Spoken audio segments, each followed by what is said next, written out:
Good morning. It's 10 a.m. and I'm not sure which vlog this is gonna be included on. It depends on what happens next, but it will either be on the 37 week as an extra day or it will be the beginning of the 38-week vlog. This morning I woke up and I have so much pressure I cannot describe to you. My belly hurts and the down there area hurts and everything hurts. I'm not having contractions, but I'm concerned that this is the beginning of it. And we were supposed to go to the farm today and Josh just left alone with TJ because I can barely walk with the amount of pressure that I have, so we didn't think it was wise for me to be going to a farm. My hair is super weird because I hadn't brushed it yet. But yeah, also look how dark my armpits get during pregnancy. It's crazy. I swear there's no hair in there, but they just get super dark. Last time it did go away a couple of weeks after he was born, so I'm hoping that this time will be the same. Anyway, yeah, so I just wanted to share that there is so much pressure. So I don't know, could today be the day? It's freaking me out. I'm gonna go call the SNS number now and ask for reference for the urgent care of one of the hospitals so I can go and be checked out once they're back from the farm, which would be in like an hour and a half. I did speak with my OBGYN at the private hospital, but I don't think she's working today because otherwise she would have probably told me to go in and see her. She did say if there's no contractions, it's probably not labor, but either way, it's probably better to get it checked. So it's better to go to the emergency room. But she didn't tell me to go see her, so I don't think she's working. So I don't want to go to the private hospital emergency room because that would cost a fortune, because I mentioned it briefly. I have some issues with insurance, with I don't have insurance. I don't want to go to the private hospital emergency room because if it ends up not being labor, I have to pay the emergency fee and I don't want to do that. So I'm going to call the SNS number, the National Health Line, and ask to go to the public hospital. Josh is due to leave for a work trip tomorrow. So I'm not concerned that I'm in labor right now. I don't think I am. I'm concerned that I am very soon of becoming into labor. If it's gonna happen, I don't want it to happen tomorrow when he's gone, or like the next day when he's not here. So I rather know. That's why I want to get checked, and I want them to tell me, am I super close to being in labor, or am I already in labor technically, or is everything just perfectly fine and I'm just sore for some reason. So that's the plan. Let's go call the number and find out which hospital it is. There's 3 hospitals in my area. There's 2 that are very close by, 1 that is very far away, which is the one I always seem to be referenced to. Also, I just want to document this in case this is one of the last bump shots that I get. I don't think it's gonna be, but you know. So this is my bump at 38 weeks. I feel like the video doesn't do it justice. It's so big. Also, I feel like when I'm wearing tight clothes, it looks smaller than when I'm wearing a dress. But this is it. It's so big. I think it's already bigger than it was with TJ on the last day. Yes, I still haven't cleaned the mirror. 38 weeks, bum shot. Could today be the day? Bem-vindo ao SNS 24. Se está grávida, marque 0. Linha.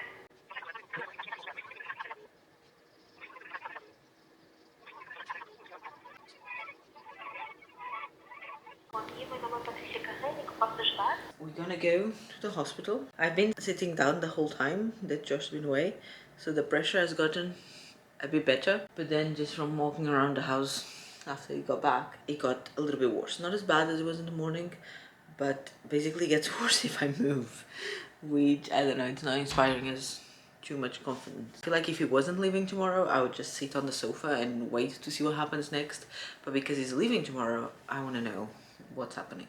Hopefully they'll have some answers for me. Right now, I'm gonna throw a couple of more things inside the hospital bag. We're gonna put the hospital bag in the boot, just in case. Again, I doubt that today's the day, or at least right now is not the now. But we're gonna put the hospital bag in the boot just in case. I ended up never giving you an update after we got back from the hospital, but we went in, I got checked up, like blood pressure, all those things, a few questions, and then I did the CTG, so that exam that they put 2 bands around your belly. One tracks the baby, the other one tracks any potential contractions that you're having, and they both came out negative. Well, the contractions came out negative. I wasn't having any, but I already knew that, and the baby was fine in terms of heart rate and all those things that the CTG measures.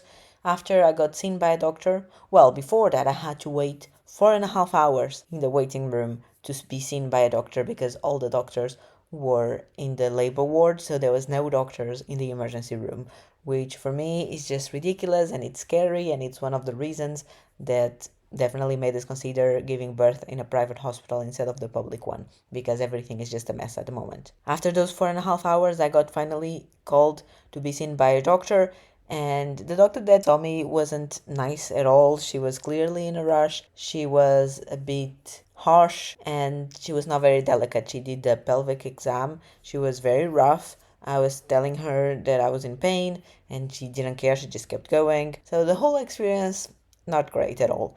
But she said that everything was good, baby was good. She did a scan as well and she checked on baby once again and said everything was fine.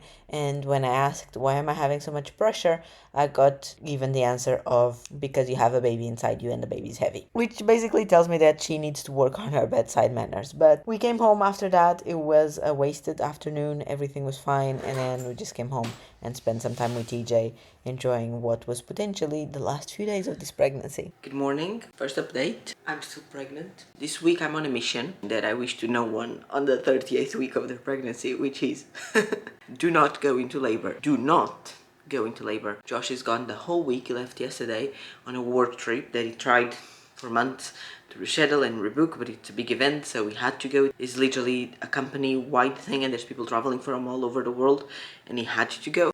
So he's gone until Saturday, because the thing lasted the whole week, so he left yesterday, Sunday. He's coming back on Saturday, and he's working the whole week there. It's stressing me out, the potential of going into labor while he's not here, but obviously, if something should happen, he will get on the first flight back and come back. But primarily, do not go into labor. My week is going to be very boring because there's going to be a lot of sitting, a lot of laying down, a lot of not doing anything, because I don't want to do anything that could potentially trigger labor. My parents are here to help me, so I didn't have to stay alone with TJ, and so that I can lay and sit down as much as possible and just overall rest, because also I'm very tired. I'm gonna make the bed. It's like one of the only things I'm gonna do, and I'm gonna walk out of this bedroom, see my son. I have received the bits that I was waiting for my hospital bags. So I have 2 of these maternity pads. I'm gonna put one of them in the suitcase and the other one I'll leave at home. I also received the nipple cream and post-birth relief for the down below areas. I need to throw all of this in the hospital bag, so it's all ready. And today I have an appointment. I'm gonna do one of those ECG. Are those the letters in English? Because obviously they're different in Portuguese. But those tests where they put the bands around your belly, I'm gonna do that. I have an appointment with the nurse after that. And then I have an appointment with the actual OBGYN that saw me last Monday. She's gonna see me again today. And hopefully she's gonna say everything's fine and you're not in labor. And then I have another appointment like later this week. So basically I'm not doing anything except going to the doctor. Look at the difference when Josh isn't here. Literally just half of the bed is undone and the rest is perfectly fine. When he's here, I don't know what happens, but like the bed, like all the bed sheets get out of place and things. I clearly sleep in a very organized way because I don't mess up the rest of the bed. Also, tell me why we have this gigantic bed. This is 2x2, and our son sleeps here. Well, he falls asleep in his crib, but then at some point around 1 or 2 in the morning he wakes up. It's impossible to settle. He comes here. We go sleep with him for the rest of the night. It's fine. Judge me all you want. I'm sure that eventually he won't want to sleep with his parents, right? No one sleeps with his parents forever, so I don't know why people make such a big drama about co-sleeping. Anyway, we have this huge bed, and I sleep there, in here. Usually Josh sleeps here, and TJ's in the middle. But the middle is relative, because that child just wants to sleep on top of me. When I say on top of me, I mean literally like he wants to put his cheek on top of my cheek and sleep like this. It's the most uncomfortable thing. I spend hours just trying to lay him on the pillow instead, and then when I finally manage, he just starts to slowly take over the pillow.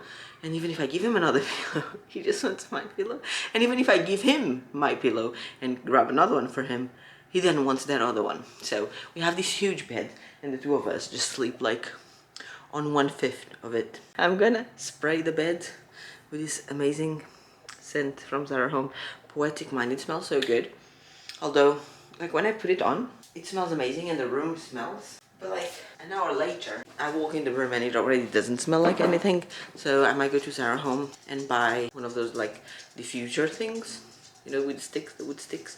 I would love a candle, but I don't want to have a candle in the bedroom. Also, I haven't had candles in the house since we have a toddler because I'm always terrified that it's going to knock something down. and there goes the candle. So yeah, I might try get one of those diffusers and see if it helps the room smell nicely. Also, because I was here alone, I have a bunch of pillows on the floor and over there, just in case it rolled. Not that it does, because it sleeps on top of me, but in case it rolled, he would fall onto the pillows and not on the floor.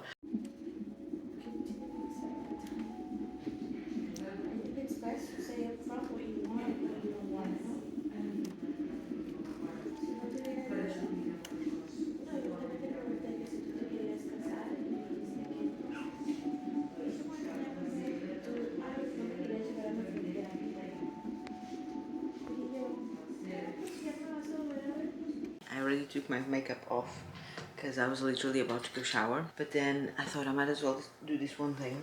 My appointment went well, by the way. Today was not the day. There was no contractions, no anything. Baby's fine, I'm fine, placenta is fine, liquid is fine, all the things are fine. I have another appointment with the same doctor week from today at 39 weeks, but I still have one more this week. Anyway, so today after the appointment I went to the mall and I got this for TJ. It's a fire truck, fire engine. I'm very tired. The reason why I bought this is because he has the other one on this collection, which is a police car, and he loves it. So this is going to be a gift for him from his sister when she's born. So when he goes to visit us in the hospital, the gift will be there waiting for him.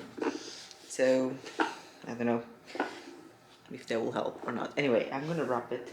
I only have Christmas wrapping paper, so I'm gonna use this one, which yes is also Christmas, but it's not as Christmassy as literally one with Santa Claus on it.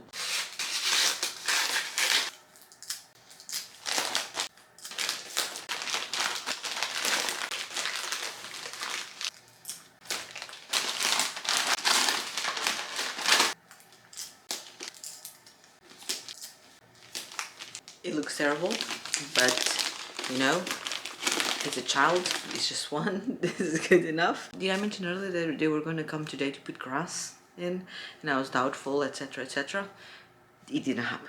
There's no grass, it's still just sand. They said they would come back tomorrow to do the grass, so don't miss the next episode, I guess. Another night successfully not going into labor, although, you know, last night it was bad. TJ was refusing to sleep for a bunch of hours in the middle of the night. He kept kicking my belly, and then the dog started going crazy, and then TJ wouldn't stop kicking my belly like with his knees, not on purpose or anything. He was just very unsettled, so when he was moving he kept doing it. She must have been practicing for like 1,000 meters barriers or something, because she was active, very active, for hours. And I was getting very sore and everything, and I was like, if he keeps kicking and she keeps moving, the waters are gonna burst. At like 4 a.m. I had to give it in and call for backup. And luckily, because my parents are staying here, as Josh is gone this week, my mom took over and I was able to get some sleep.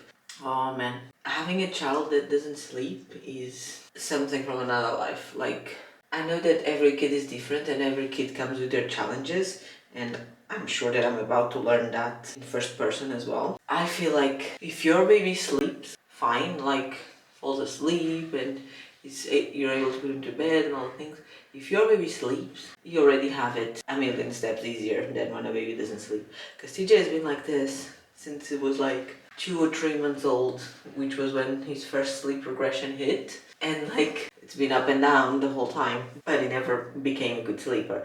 So now he's a bit over 1.5 and he's still not sleeping through the night, and I'm sure that eventually he will, but it's not even that. It's not the fact that he doesn't sleep through the night, it's also the fact that he wakes up so many times and it's very hard to settle back down to sleep again.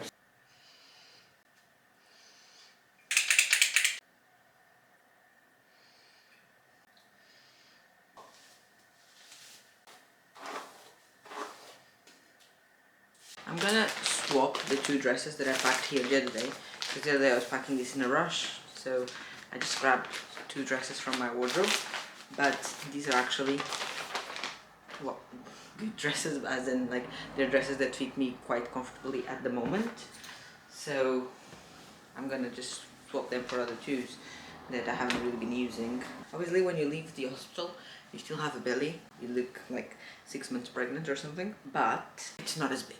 It's slightly smaller. So I feel like I could get away with these two other dresses. Although I think I need a bigger bag for this. So I'm gonna grab a bigger Ziploc. This one I wore the other day and like it fits me, but this is not maternity. So these bands were like, it fit me fine and it was comfortable, but it didn't look great with the big belly that I have at the moment.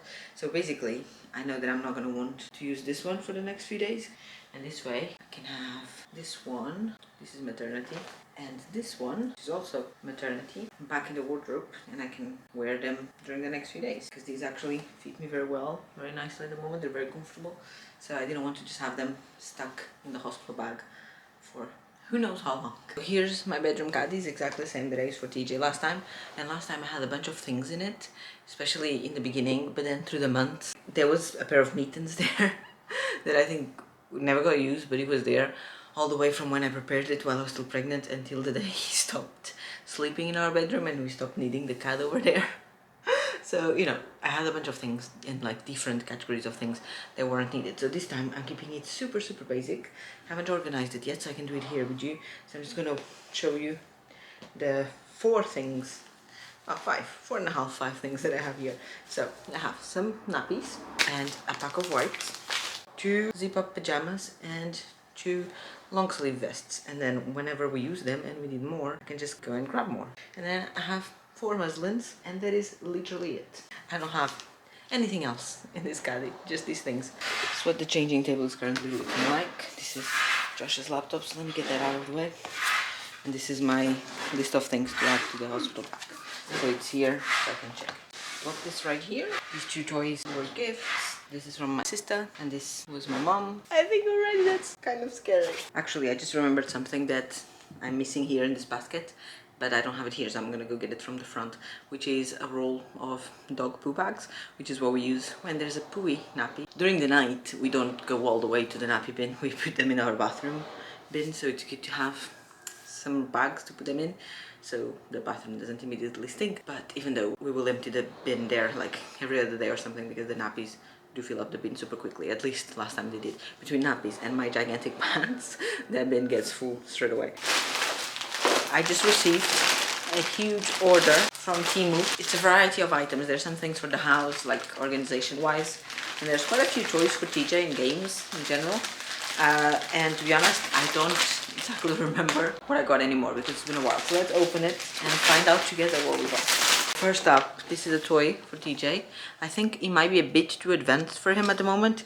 It is 3+, and it's like cars, but it's like a sequence, a circuit, that's the word I'm looking for. But in order for the car to go through, there's like obstacles, and the obstacles move by activating the levers at the bottom. By doing that, the car moves, and it's a closed circuit. Like I said, probably a bit too advanced for him at the moment, but I thought I could give it a try and slowly start teaching him the logical thinking behind it all. Oh, they're so tiny. These are wood peg games, because he recently really got into the other one that we have that makes sounds and is transportation, and this was a pack of 4. Like, they're so thin, but he really got into the other one. We've had it for ages, and recently he by himself figured out how to do it, and he's been doing it over and over again. So I've been looking for more, so we have more options.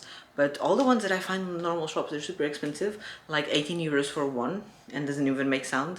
And this was, I don't know, 7 or 8 euros for 4 of them, so I thought it was worth it. This is, if it works, a sand mitten. When you go to the beach, you use this to get rid of the sand, like on your legs and whatever. Oh, okay, and this was the item that triggered the entire order, because this is a car camera. I'm just gonna make sure it's correct. It's supposed to be, like, we have a car camera at the moment.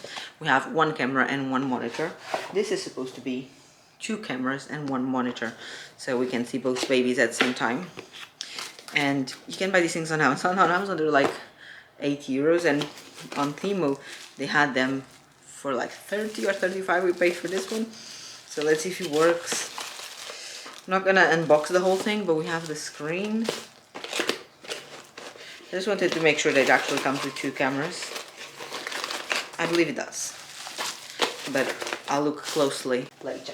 for TJ's changing table, so it's two of them, and like you glue them on, like the one I have for the wipes. I don't know if I've ever showed you, but I have a thing stuck there on the inside of the wardrobe where his changing table is for wipes. The wipes fit perfectly in there, but I needed to put like the lotions and whatever and the nappies so I don't have to reach down every time, so I got two of these. They're like thick white plastic for meal prepping. This kind of like sucks onto the counter, and then you put your Ziploc bag here, and it keeps the Ziploc bag, the empty Ziploc bag keeps it open, so it's easier to fill. And as you may or may not know, I've been trying to cook double when I cook and freeze half of it. And this is a cherry core picker. So you put the cherry here, and supposedly this pushes the pit of the cherry out. This is for the car. It's smaller than what I thought, but I don't think it should be a problem. It's like a bin that you hang on the headrest, and I bought it with the intention of storing TJ's toys in here because he always has a million cars. Every time we go in the car, he brings cars with him, and then they all just end up there on the back seat and on the floor and everywhere. So I thought if we have it hanging there, we could easily just throw the cars in here, and it has a second pouch here as well. I'm not going to open this because it's a million pieces, but this is another game for TJ. It's to stack ice cream balls and like work on this motion. I think it's the one. Like it has a cone and then the balls and then a scoop that clicks on it. And to release the ball, the scoop, you have to use the motion. These are teeny tiny containers, have like a little hook per se, and they are to expand their fridge organization. I got 3 of them, and I was thinking to organize the cubes of stock. I always have 3: chicken, beef and veggie, and I have them in the boxes. And yes, I know you don't need to store the cube stocks in the fridge, but that's what I've always done, and I always have them on the top, on the door. But they are inside the cardboard boxes, and it's annoying every time you have to like empty it until first world problems. I know, I am aware, but I thought that if I have these 3 next to each other, I can just empty them, and because they're see-through, I can still see which one is which and how many I have left if I need to restock or not. Another game for TJ. Like I said, there's quite a few games for him. This is magnetic cubes. Pretty. I went for the pastel colors. There was also normal colors, but I thought pastel was more aesthetically pleasing. The magnet doesn't seem crazy strong. And the last thing, also a game for him. It's wood. I love wooden toys. They have a hole, and there's a string with a little stick. On one end is the stick, the other hand is just a wood ball, so it doesn't go all the way through. The idea to work on your fine motor skills is that they need to be able to put the stick through it and kind of like sew it. Like so. And there's a bunch of animals in there, as you've seen.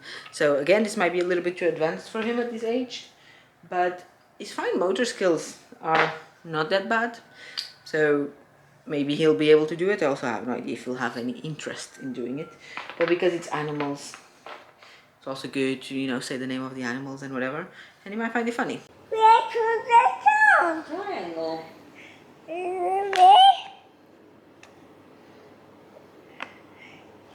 No. No. It's not so. Where is it? Yay. Yay, yay, yay. It was so. It was so. You say quoi? How? Heart. Similar, huh? It's a huh? Where? Huh? Where? Boa. Where? Esse é o rhombus. Ma. Rhombus. This one, ma. Oh, não ficou. Boa. Yeah. Boa! I've been sucking at updating this vlog the last few days and last week as well, honestly, but nothing much has been going on. I had another appointment yesterday with the doctor that has been following my entire pregnancy. They said the same thing: all is well, baby's low, is engaged, she's ready to come, blah blah blah blah blah blah, could happen any point now. But then they also said something interesting, which was on Monday when I did my CTG. I don't know if these are the actual letters in English. When I did that test on Monday at the hospital, I was told that I wasn't having contractions, and yesterday when they looked at the paper that was on my pregnancy book, they said there's little contractions on it, and I was like, what? But they told me there was not. They explained that they're so little and like I don't even feel them, that some doctors don't consider them to be contractions, so that's probably why they told me there was nothing. But there is definitely some tightening of the uterus there, which is very normal. It means the body's getting ready for labor and preparing for the real thing. And I'm like, ah! Besides that, everything is normal. However, when I told Josh about it, he decided to come home earlier. He was away in another country in a work trip and he was due to come on Saturday, so tomorrow. But today the flights were crap, so if something happened today during the day, he wouldn't be able to get here until like 11 p.m. So he didn't want to risk, so we took an evening flight last night and he's here now. He's here, my parents here, the whole gang's here. Everyone's just waiting for a baby girl to make her appearance. People keep texting me saying, is there any movement, is there any sign? And I'm like, no, nothing is going on. Yesterday I got the whole house cleaned by a cleaning lady. I'm so happy that's done, because now I feel like, you know how I have my Saturday tasks of things I like to do on Saturdays? Now I feel like I can chill on those Saturday tasks for a bit. Obviously, I'll still do the things, changing the bath towels and emptying the bathroom bins and things like that, but I won't need to be like, oh, I need to mop, I need to do this, whatever. The floors can go dirty for a couple of weeks if needed. Yeah, it's all very exciting. What's not exciting is regarding our construction that we're having done, where Josh's office is going to be in our storage room. That just keeps getting delayed and delayed and delayed. They were supposed to come today to install the doors and the windows and to like actually close off that room. And turns out they're not coming until Wednesday or Thursday next week. Until that is done, the thing is not closed. So while it's not closed, they cannot blow the hole that's going to connect their room to the rest of the house. There's going to be a new door installed. They're not going to do that while the thing is not closed, because otherwise our house will just be open. So now we have to wait for the hole to be blown again, which was supposed to be next Tuesday, but you know, now everything is delayed a few more days. Until that is done, they cannot install the floors, and while the floors are not installed, they cannot paint, although I think they're going to paint before the floors. We also need like the light switches and the things to be installed, the blinds, and I don't know, guys. It's been almost 5 months since we moved in, and this was supposed to be a 1-month job, and this is the single most painful thing in my life at the moment. It's so frustrating, it's taking so long, and while that is not ready, we cannot prepare the nursery, because as I mentioned, and as you've seen in other videos, all of our crap is there, like the storage stuff, but also Josh's office stuff, and he has all these cables and computer stuff and whatever in boxes. And everything is there, and some things are here, like right here, like we've been living with this in our bedroom, and that's gonna go to the nursery. This is like a sofa bed. I don't even know what the things are anymore, to be honest. But until that construction is done, things are just stuck in the wrong places of the house, and it's stressing me out, because she's gonna be at any point, and obviously she's gonna be sleeping in our bedroom, and I need to be the bassinet that is here. You saw me assemble this a few weeks ago. I need to move it to that side of the room, because that's what the side I sleep in, but there's no space there, and we were hoping that just before she was here we would be able to empty her room and then move things around the house, and we could get this room ready. But I don't think it's gonna happen. I think we're just gonna have to deal with it. It's so frustrating. It makes me want to sit and cry. Honestly, it's one of those situations I need to laugh, because otherwise I'll cry. I can't believe it's been nearly 5 months and the construction is not done and she has no room. It makes me feel so guilty, because I know you don't need a nursery to have a baby in, because they're not gonna sleep there for a few months. I know all of that. But with TJ, we use the nursery every day. We changed him there. He would play there. We would do tummy time there. It was great to have a place to put toys, because you know, people come to visit and they bring gifts and you need a place to shove all of those things. And it was great having his nursery ready.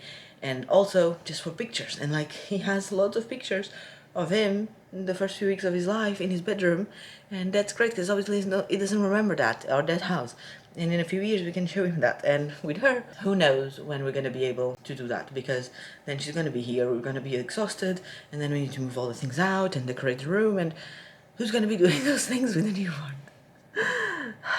Stresses me out, honestly. Today's Friday. Today's 38 plus 6, and when I was 38 plus 6 with TJ, I went to the hospital at the end of the day because I couldn't feel him moving much. And when they examined me, they said he was fine, blah, blah, blah. That triggered labor, I think, or at least it was a huge coincidence, because I then started having contractions on the way home. They stopped for a while, but then they came back the following day at 39. That's when I went into hospital, and he was born the following day at 39 plus 1, like 2 in the morning, so you know, it's the same day technically. So I wonder if, like, this is it. All the doctors keep telling me second babies come earlier and faster than the first babies. And this is the timeline that TJ's followed. So if it's gonna happen earlier, it needs to be right now, but there's honestly no signs of it. This morning I had a lot of pressure on my belly, but like, it's fine, she's moving fine, I can feel her. She's currently having hiccups. I feel like I'm not going into labor anytime soon. So wouldn't it be funny every time everyone tells me it's happening, it's gonna be anytime now, and then I end up having to be induced after 40 weeks because nothing has happened. I don't want to be induced, I honestly don't.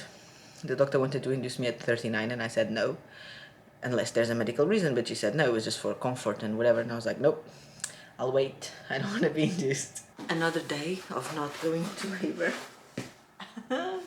Every time it doesn't happen, it just freaks me out further. I'm gonna inflate my ball well. I'm gonna have a look. It's like 11 p.m. so I don't know if there's a pump in here, I don't remember. There is. So now that my husband's back, there's no reason to not... Is this just like this?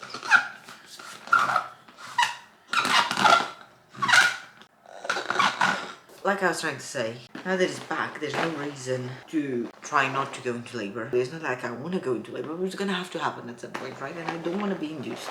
So I feel like, because I'm gonna be 39 weeks tomorrow, maybe I should start doing the things that apparently induce labor. Sitting on an exercise ball. There's something about eating dates. I don't think I've ever had a date in my life. Extracting the colostrum, which is like the pre-milk. There's curb walking. I never did curb walking with EJ. With EJ, things kind of just happened. Like I went to an appointment and then she checked me like I told you, and things just took off from there. But I'm very on the fence. Should I do things? Should I not do things? Because like I want it to happen, but I don't want it to happen. But I also don't want to be medically induced.